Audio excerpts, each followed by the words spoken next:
Good morning everyone.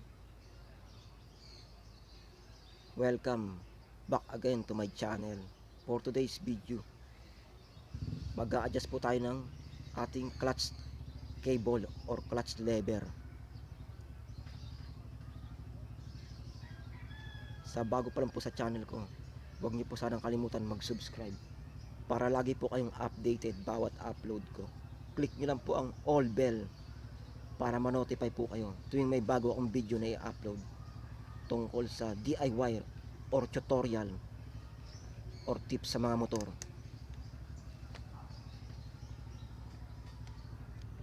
I-adjust po natin ito. Bali dito na lang po tayo mag-a-adjust. Dito po sa may pihitan. Hindi na po tayo mag-a-adjust dito sa may baba. Pakita ko lang po. Dito po. Yan. Hindi na tayo mag-a-adjust dyan. Bali dito na lang po sa taas. Yan po. Kailangan po kasi nito hindi masyadong malalim ang ating clutch. Pag malalim po kasi mamamatayan ka ng makina sa traffic light. Ayan. Hindi rin po pwedeng sobrang mataas ang inyong clutch o yung pag-release, yung naandyan sa ibabaw, yung matigas. Kailangan po nasa standard lang po, nasa gitna po ang inyong release ng inyong clutch para quick release po siya. Ganito lang po ang ating gagawin mga idol. Buksan nyo lang po dito. Yan. Ito lang po, iikutin natin. Ito yung lock nya. Ito yung pag-adjust. Pag matigas po, gamitan nyo lang po ito ng pliers. Bubuksan po natin. Yan po, ganyan lang po. Ito po, nasa standard na po ito. Nakaset na to eh. Papakita ko lang po sa inyo kung paano mag-adjust para may idea po kayo. Pagpa clockwise po ito, ang pihit nito papasok po yan sa loob, magiging malalim po siya. Ayan po, ayan po, matigas bumabalik po, diba? Iikutin ko po pa clockwise, papasok sa loob. Papasok natin.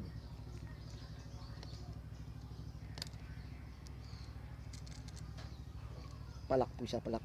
Ilalak natin.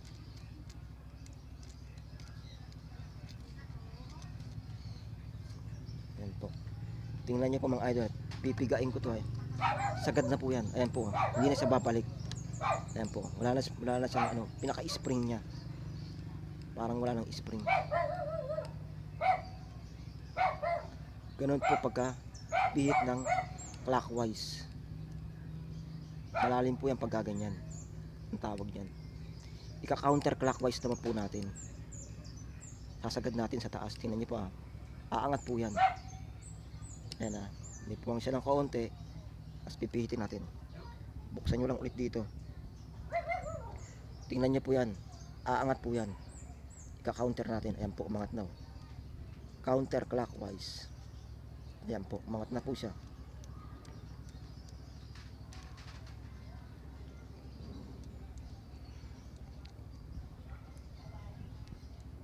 Ayan, ganyan lang po ang pag-adjust mga idol. Tapos ilalak nyo to.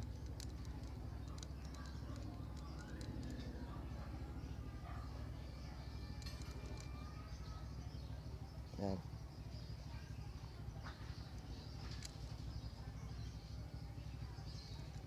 Ayan, ilalak nyo po ng ganyan. Ayan po, mataas yan mga idol. Ayan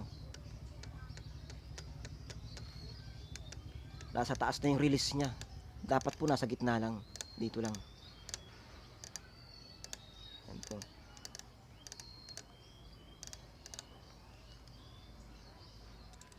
Buksan pa natin. Taas pa natin ng konti.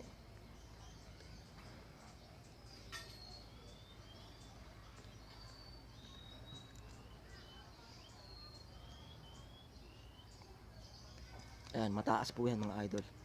Ang kanyang clutch.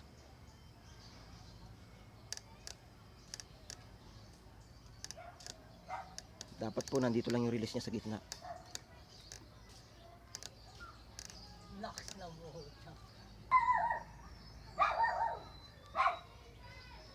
Ayan po mga idol, yung pag-adjust ng mataas na clutch. Ayan. Ayan, masyado mataas po yan. Yung release niya nasa taas na. Papaandarin ko po mga idol.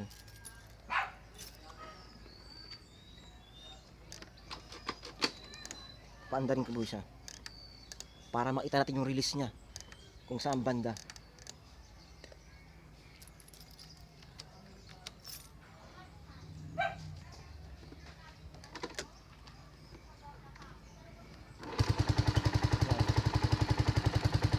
Inaandar ko na mga idol.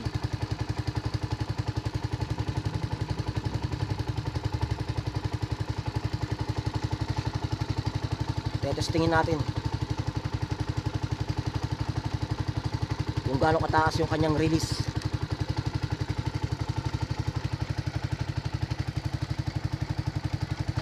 Ayan, number 1.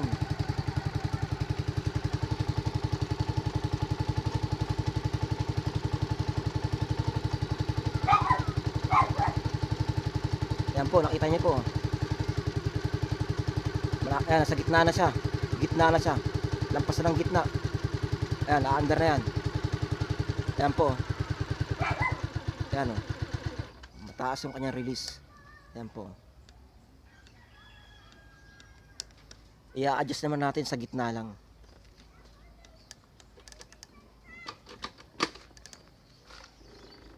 Masyado kasi siya mataas eh.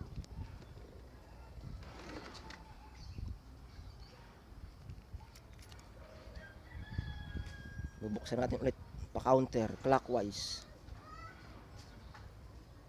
Magbabawas po tayo ng konti ah. Sisikipan natin pa-clockwise po.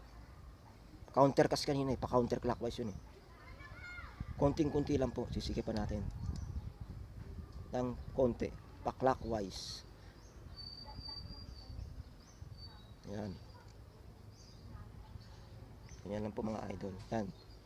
Tsaka natin to ipipihit yung isa. Ito yung lock niya. Yan. Yan. Ganyan lang po mga idol. Yan. Yan po, nasa standard na po siya. Nasa gitna na po siya. Hindi masyadong malalim. Hindi masyadong mababaw. Ayan po, gitna lang po. Paandarin ko po ulit ah. Yan. Ganyan lang po ang pag-adjust ng ating clutch cable or clutch lever. Yan po. Ulitin ko lang po, pagka kasi malalim, magkikiskisan yan doon sa loob eh, ng ating clutch lining. Ayan, masisira agad ang ating clutch. Papaandarin natin, titingnan po natin kung gitna na po ang kanyang release ng kanyang clutch.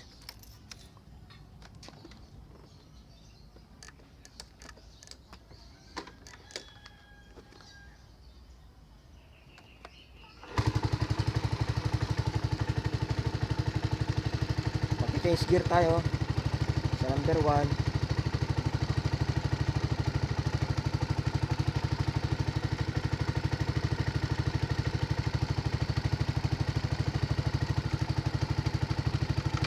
Yan, number 1 na po mga idol. Titingnan natin dito. Number 1 siya.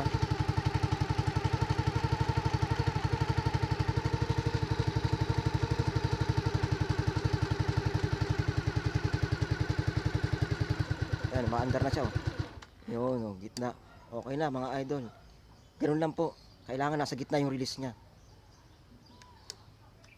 Ulitin ko isa pa para makita nyo.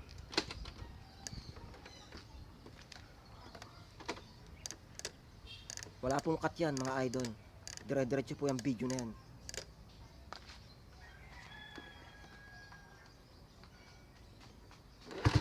Yan po. Ilipat natin sa number 1. Kailangan po, tingnan nyo mga idol. Pag bitaw ko yung sa gitna, aandar na yung motor. Ayan po ang pinaka-standard niya, yung gitna. Ayan. Minsan mas maganda pa yung mataas eh. Pero wag sobrang mataas. Yung sakto lang dito lang, oh. Yan, para dito yung release. Yan, ganun po.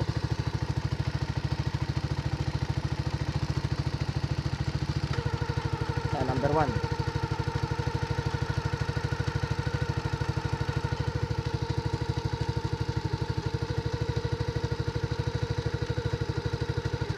Yan po, ma-under na siya. Ayan, okay na mga idol. Ano, gitna lang po. Ganyan lang po mga idol ang pag-adjust ng ating clutch cable or clutch lever. Paki-subscribe na lang po para ma-update po kayo.